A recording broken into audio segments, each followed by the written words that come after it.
श्री राधे राधे। भक्तों,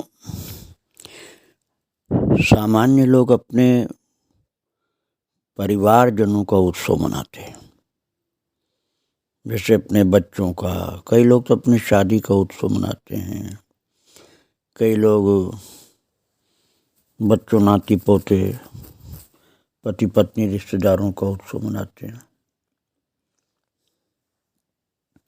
लेकिन भगवान के भक्त अपने भगवान का उत्सव मनाते हैं। ठाकुर जी के आगमन की तिथि या भगवान के जन्म का दिन, कोई लीला भगवान की जिस दिन हुई उस दिन का उत्सव, और उस उत्सव में धन तो व्यय होता ही है, अपनी सारी एनर्जी, सारी शक्ति लगा देते हैं। कई बार अपने शरीर का भी नहीं ख्याल करते हैं, क्योंकि उस आनंद में भूल जाते हैं कि शरीर को भी ठीक रखना चाहिए, जिस शरीर के द्वारा साधना करनी, भजन करना। भगवान की सेवा में जीवन अर्पित हो जाए तो बहुत सफल इसका उपयोग है, लेकिन शरीर भी सही चले तो उत्सव और ढंग से होता है। और भक्तों का जीवन तो प्रभु के उत्सव के लिए, सेवा के लिए समर्पित ही रहता है। कल आप श्रवण कर रहे थे कि जब भाई जी नहीं थे शरीर से, तब भी उनकी याद में श्री राधा बाबा, श्री घनश्याम दास जी ठाकुर जी और श्री भाई जी के अनुयायी लोग बहुत भाव से राधाष्टमी गीता वाटिका गोरखपुर में मनाते थे। कल आपने प्रभु कृपा से उसको श्रवण किया था। और इसके बाद मैंने बताया था कि उत्सव सन 1975 का जो था, उसको मना करके वाराणसी होते हुए वृंदावन आ गए श्री ठाकुर जी, और अगले वर्ष श्री राधाष्टमी के अवसर पर श्री ठाकुर जी अस्वस्थ हो गए। शरीर का ध्यान देते नहीं थे। सांसारिक बात कहें तो यही कहना पड़ेगा, और प्रारब्ध की भी बात कर सकते हैं। प्रारब्ध की बात ये थी भक्तों कि पेट में अल्सर हो गया, और अल्सर के कारण गैस बनती थी, जलन की शिकायत होती थी, पेट में जलन। और श्री बाल कृष्णदास जी महाराज, जो घनश्याम दास जी के गुरुदेव थे, उनके साथ साथ गांव-गांव में संकीर्तन कराते समय श्री ठाकुर जी 4-4 घंटे एक आसन पर बैठते और उच्च स्वर से कीर्तन कराते। ये नहीं देखते थे कि मेरा शरीर खराब हो रहा है या तबीयत खराब हो रही है। बहुत उच्च स्वर से कीर्तन कराते, 4-4 घंटे एक आसन पर बैठ। कभी खाली पेट तो कभी चाय पी करके ही रह जाते, और इस अनियमितता के कारण ही ठाकुर जी का स्वास्थ्य खराब हो गया था। और उनकी रुग्णता को देखकर कभी कभी उनके जीवन के बारे में लोगों को आशंका होने लगती थी। सन 1975 वाला उत्सव गोरखपुर का बहुत सुंदर ढंग से संपन्न हुआ, आपने श्रवण किया कल। अब इसके बाद 9 सितंबर सन 1976 को राधा जन्म महोत्सव था। तो लोगों को संदेह था कि इस बार ठाकुर जी की रुग्णता की वजह से श्री महाराज जी भी गोरखपुर नहीं जा पाएंगे, बालकृष्ण दास जी महाराज। और राधा बाबा ठाकुर जी को बुलाने के लिए कृत संकल्प थे। राधा बाबा तो सोचते थे राधाष्टमी का उत्सव जो भाई जी ने प्रारंभ किया है उसमें कमी नहीं आने देंगे हम। और राधा बाबा इस कार्य में ठाकुर जी को बहुत मनोयोग से लगा देते थे। राधा बाबा ने विशेष रूप से निर्देश देते हुए कहा कि ठाकुर मेरी गोटी है, उसके बिना मेरा खेल बिगड़ जाएगा। अर्थात घनश्याम दास की बहुत जरूरत है उत्सव में। और यहाँ तक कह दिया राधा बाबा ने कि यहाँ आकर भले उसका शरीर छूट जाए, उसे चाहे ट्रेन में लिटा कर लाना पड़े, उसे तो आना ही है।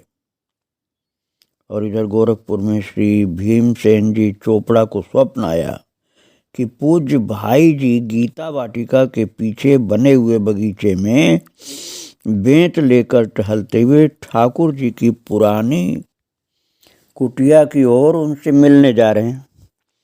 और इस स्वप्न की बात सुनकर के वहाँ सभी को विश्वास हो गया कि ठाकुर जी अवश्य आएंगे। और श्री राधा बाबा के संकल्पानुसार श्री ठाकुर जी को गोरखपुर ट्रेन में लिटा कर ले जाया गया।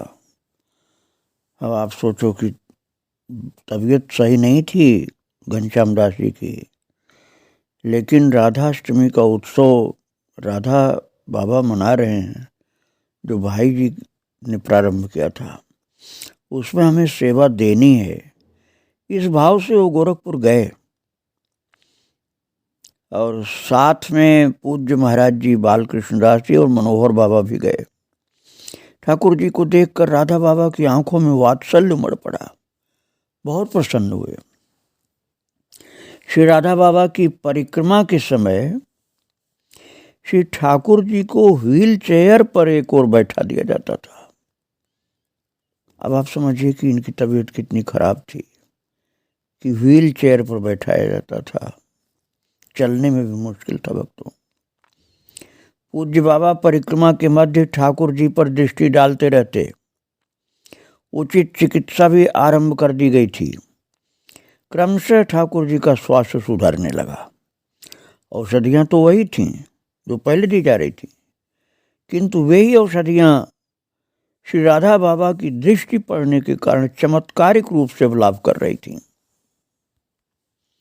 श्री राधाष्टमी का महोत्सव 16 संपन्न हो गया तथा भीड़ भी कम होने लगी। श्री ठाकुर जी भी कुछ कुछ स्वस्थ हो चले थे। वे अब कभी कभी पूज्य बाबा के पास उनकी कुटिया नेह निकुंज पर चले जाते थे। महाराज जी के मन में बड़ी चाह थी कि कुछ समय के लिए कभी एकांत में पूज्य बाबा के पास बैठने का अवसर मिले। श्री बालकृष्ण दास जी ऐसा सोचते थे और ये भी सोचते थे कि उनके श्रीमुख से ब्रज भाव की सरस चर्चा सुनने को मिले,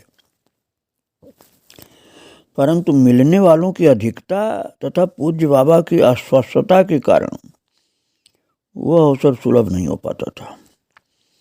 कुछ दिन बाद एक भक्त ने पूज्य महाराज जी के भावों की आवृत्ति करते हुए पूज्य बाबा से अनुरोध किया, सुंदर हो यदि कुछ समय पूज्य महाराज जी के साथ एकांत वार्ता के लिए निकाल लें। यदि यहाँ एकांत नहीं मिल पाता हो तो ठाकुर जी को देखने के बहाने से वहाँ उनकी कुटिया पर पधारें, जिससे कुटिया पर एकांत मिल ही जाएगा। और महाराज उस दिन सायंकाल ऐसा संयोग बना। श्री बालकृष्णदास जी महाराज जी तथा पूज्य श्री बाबा एक साथ बैठ पाए। बैठे पूज्य श्री बाबा की कुटिया नेह निकुंज पर ही। पास में ठाकुर जी व कुछ अन्य साधक भी उपस्थित थे।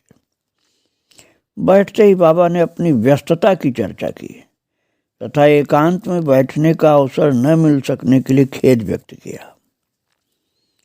पूज्य बाबा ने एक बात और बताई कि मैं यही चाहता हूं कि पोद्दार महाराज की समाधि जहां तक बन सके मेरी दृष्टि से ओझल न हो।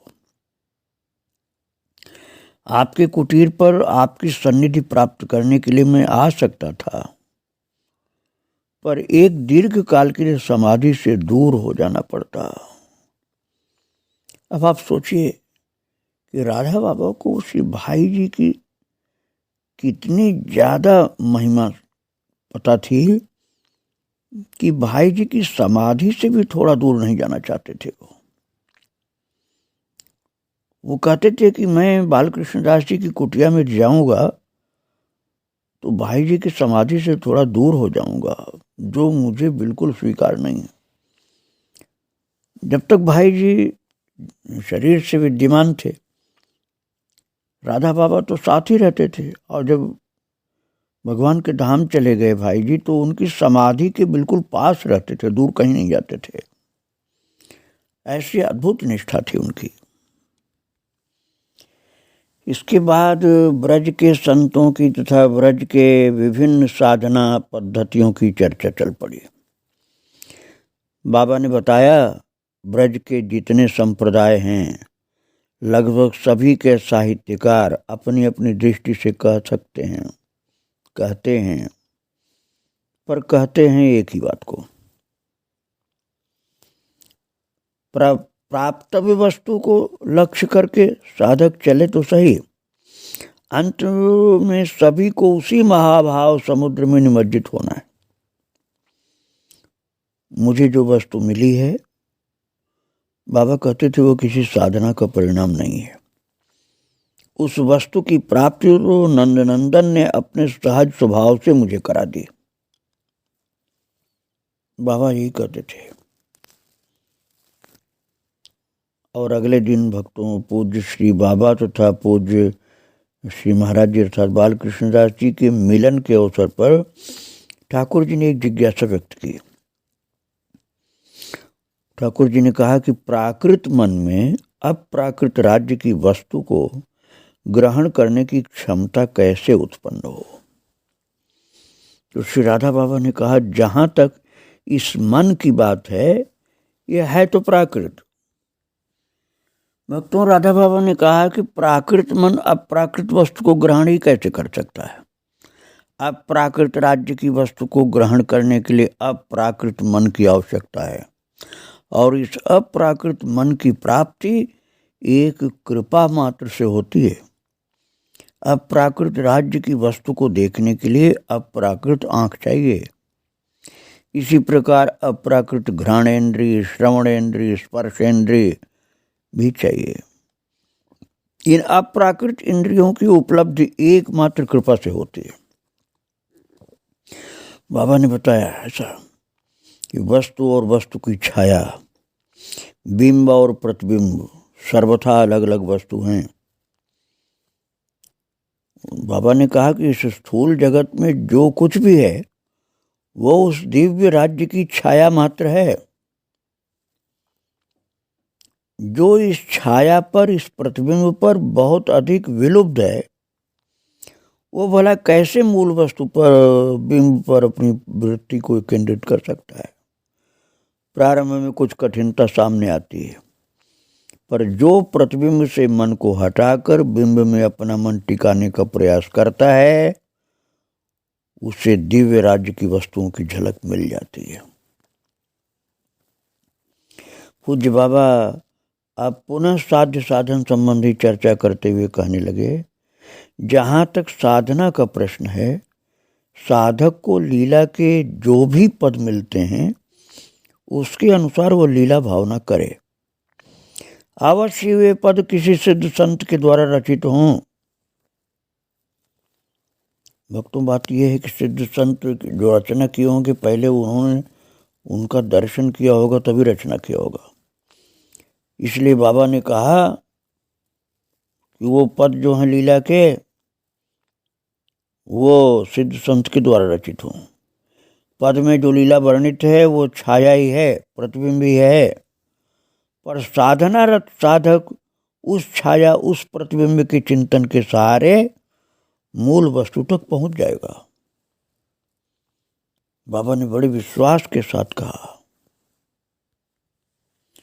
पूज्य महाराज जी अर्थात बाल कृष्णदास जी ने धीरे से एक जिज्ञासा व्यक्त की, यदि किसी महापुरुष का ही चिंतन नित्य किया जाए तो क्या महापुरुष का चिंतन करने वाले साधक को वस्तु की प्राप्ति हो जाएगी?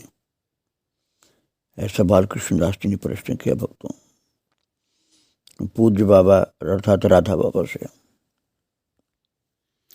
और श्री चैतन्य महाप्रभु का उदाहरण सुनाया, जो श्री महाप्रभु जी के वास्तविक स्वरूप को जानते थे, जो उनकी कृपा पर आश्रित थे, उन्हें वस्तु की प्राप्ति हुई।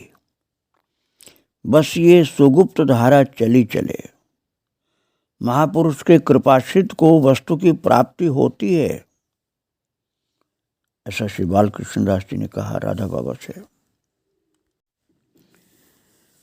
भक्तों, रास वाले जो लीला करते हैं वो लीला तो अपराकृत राज्य की लीला की छाया भी नहीं है, पर इस छाया के माध्यम से मूल वस्तु की ओर अग्रसर हुआ जा सकता है।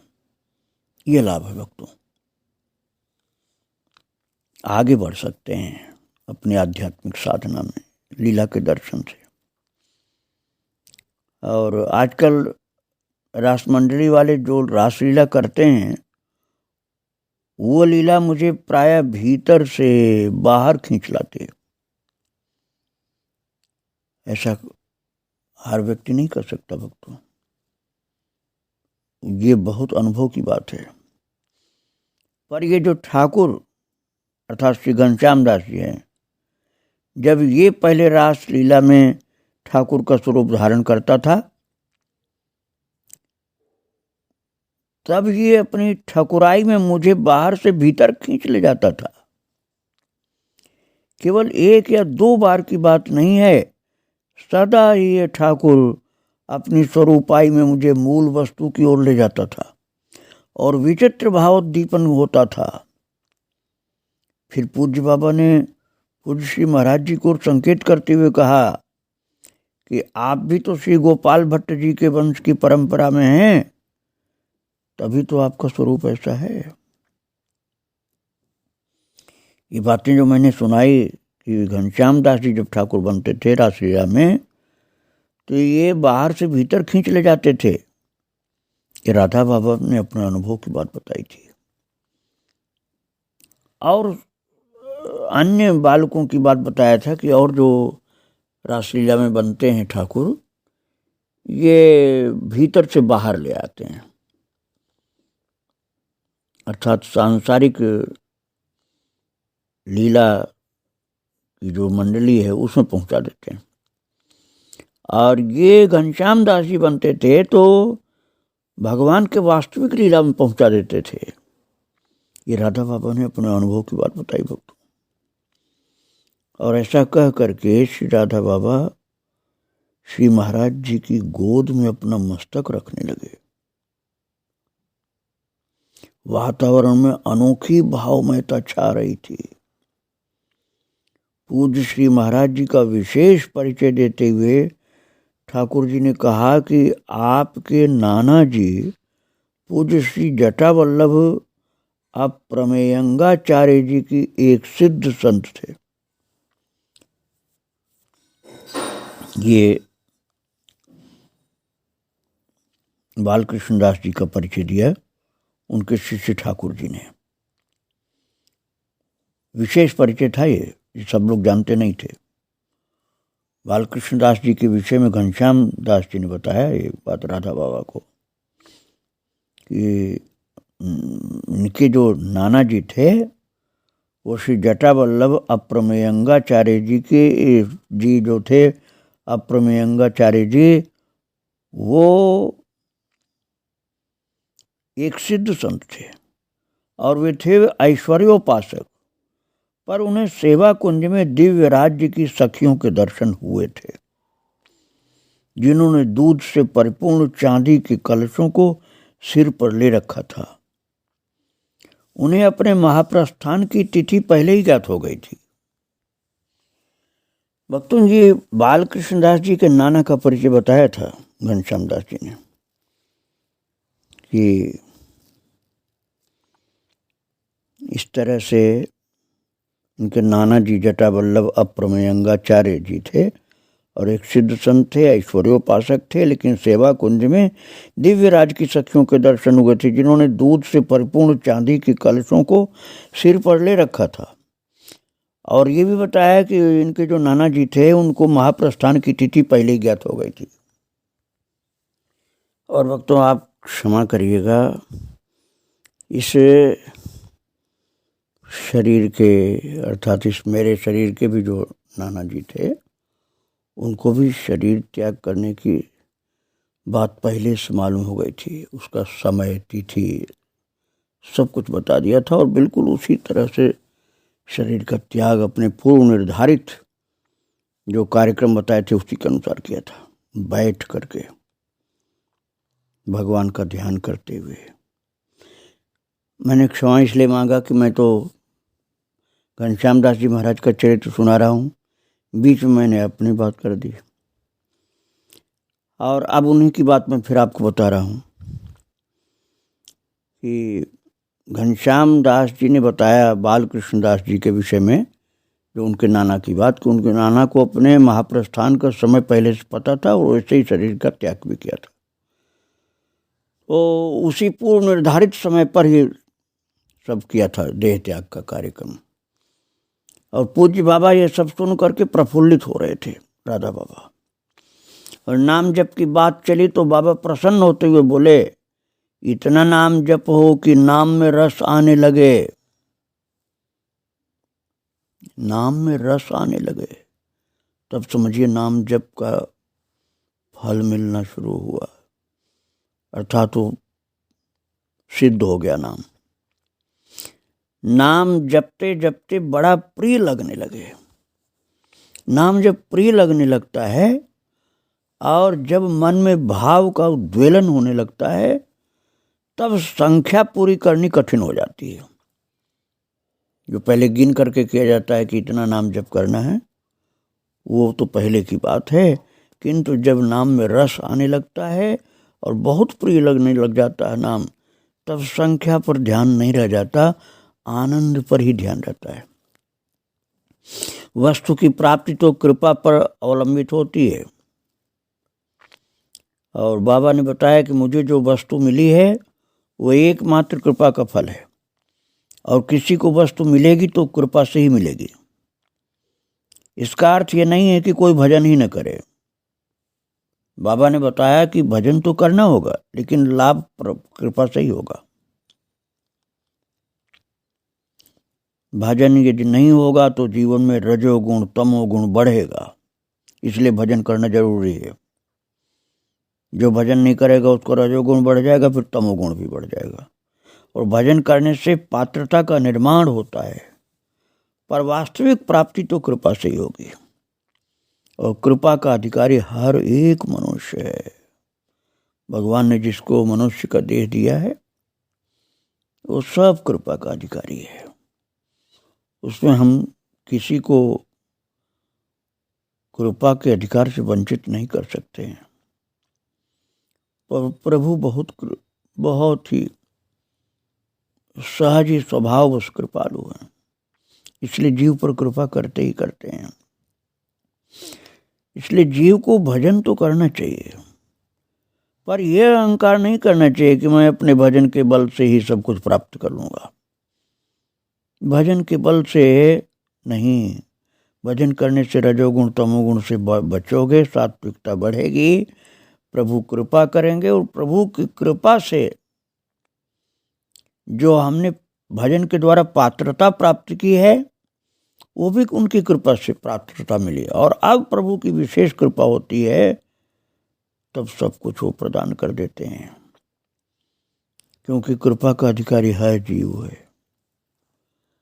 भक्तों, इन महापुरुषों के सत्संग की बात मैं आपको सुना रहा हूँ। आगे मैं और सुनाऊंगा इनके गंभीर सत्संग की वार्ता को। आज इनको प्रणाम करके यहीं विराम दे रहा हूँ। श्री राधे राधे, जय श्री राधे राधे।